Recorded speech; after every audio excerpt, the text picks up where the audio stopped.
நீலகிரி மாவட்டம் கூடலூரில் உள்ள போஸ்பரா பகுதி முழுவதும் வனத்துறையினருக்கு சொந்தம் என திடீரென நோட்டீஸ் ஒட்டப்பட்டுள்ள சம்பவம் அப்பகுதி மக்களிடம் கலக்கத்தை ஏற்படுத்தியுள்ளது.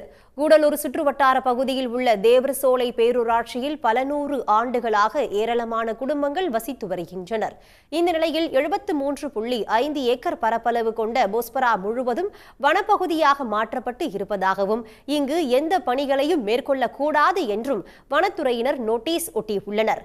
இதனால் கலக்கமடைந்துள்ள மக்கள் அடுத்த கட்ட நடவடிக்கை குறித்து போஸ்பரா தேவாலயம் முன்பு ஆலோசனையில் ஈடுபட்டனர். இதில் அனைத்து கட்சி பிரமுகர்கள் மற்றும் பொதுமக்கள் பங்கேற்றனர். 73 காலகட்டத்திலிருந்து இந்த மக்கள் இங்கே குடியிருக்கிறார்கள். இங்கே வனம் வெட்டி அவர்கள் குடியிருந்தது அல்ல. இங்கே வனமே இல்லை அன்றைய காலகட்டத்தில்.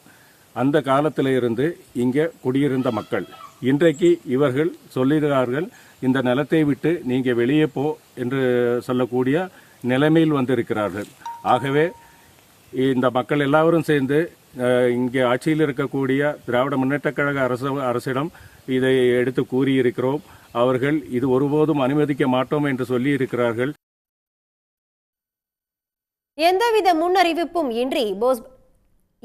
முன்னறிவிப்பும் இன்றி போஸ்பராவை வனப்பகுதியாக மாற்றிய முடிவை கைவிட வேண்டும். இதுகுறித்து மாவட்ட நிர்வாகம் உரிய விளக்கம் அளிக்க வேண்டும் என்று கூட்டத்தில் வலியுறுத்தப்பட்டது. ஏற்கனவே செக்ஷன் 17 நிலப்பிரச்சினை, யானை வழித்தட பிரச்சினைகளை சந்தித்து வரும் போஸ்பரா பகுதி மக்களுக்கு வனத்துறையினரின் புதிய அறிவிப்பு பேரிடியாய் அமைந்துள்ளது. உடனுக்குடன் செய்திகளை தெரிந்து கொள்ள சன் நியூஸ் பெல் ஐகானை கிளிக் பண்ணுங்க.